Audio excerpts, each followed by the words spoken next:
اچھا جی، یہ اخفا آگے حروف اخفا، یہ 15 میں نے آپ کو بھیجے تھے کل نوٹ میں لکھ کے، یرملون اخفا، اور میں نے آپ کو وہ ہلکی بھیجے تھے. یہ اخفا کی کیا کنڈیشن ہے کہ نون ساکن اور تنوین کے بعد، یہ بار بار میں آپ کو بتا رہا ہوں کہ نون ساکن، نون کے اوپر جزم ہو وہ ساکن ہوتی ہے، تنوین 2 زبر 2 زیر اور 2 پیش کو کہتے ہیں. ٹھیک ہے، نون ساکن اور تنوین کے بعد ان 15 حروف میں سے کوئی بھی حرف آ گیا تو وہاں اخفا کریں گے. اخفا کریں گے مطلب ہے سختی کے ساتھ غنہ نہیں کریں گے، نرمی کے ساتھ نون کی آواز کو ناک میں ٹھہرا کر وہاں پر اخفا کریں گے. اچھا، فار ایگزامپل جی، اخفا کی میں آپ کو مثالیں دیتا ہوں. جیسے ایک لفظ ہے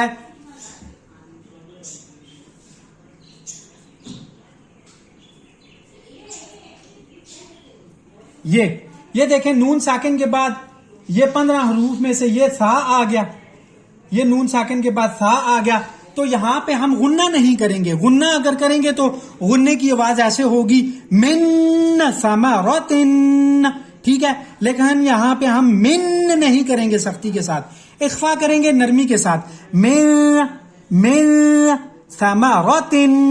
اب یہاں دیکھیں، یہاں پہ تنوین پہ غنہ ہو گیا کیونکہ اس کے بعد تو ان حروف میں سے کوئی بھی نہیں ہے تو غنہ ہو گیا، لیکن یہاں پہ نون ساکن کے بعد ان 15 حروف میں سے یہ ثا آ گئی تو یہاں پہ ہم من ثمرۃ.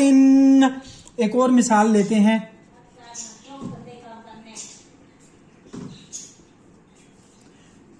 انجینا، یہاں پہ ہم اس کو غنہ نہیں کریں گے، اخفا کریں گے. انجینا نہیں پڑھیں گے، ان یہ سختی کے ساتھ غنہ ہو گیا. انجینا، کیونکہ نون ساکن کے بعد یہ جیم آ گیا، یہ دیکھیں یہ جیم. بس یہ یاد رکھیں کہ نون ساکن اور تنوین کے بعد ان 15 حروف میں سے اگر کوئی بھی آ گیا تو وہاں پر اخفا ہوگا، نرمی سے، غنہ نہیں کرنا. ٹھیک ہے جی، یہ چیز ہوگی.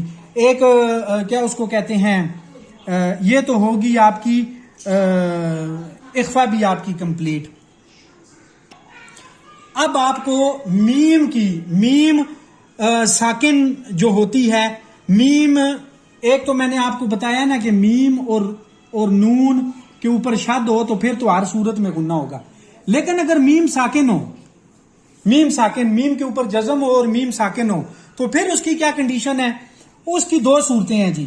ٹھیک ہے، اس کی پہلی صورت تو یہ ہے کہ اگر میم ساکن کے بعد میم متحرک آ جائے،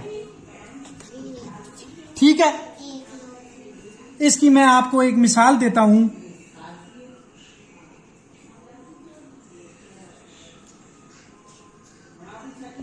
یہ الیکم مرسلون، ٹھیک ہے، میم ساکن کے بعد میم متحرک آ جائے، یہ میم ساکن ہوگی، یہ میم متحرک ہوگی.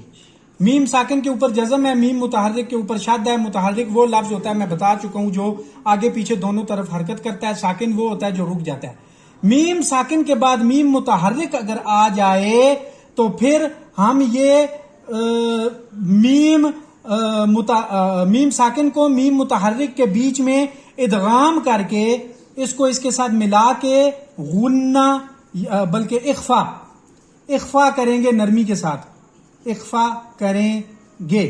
ٹھیک ہے، ایک تو اخفا میں نے آپ کو بتا دیا نا کہ ان 15 حروف میں نون ساکن اور تنوین کے بعد ان 15 حروف میں سے کوئی آ جائے تو اخفا ہوگا.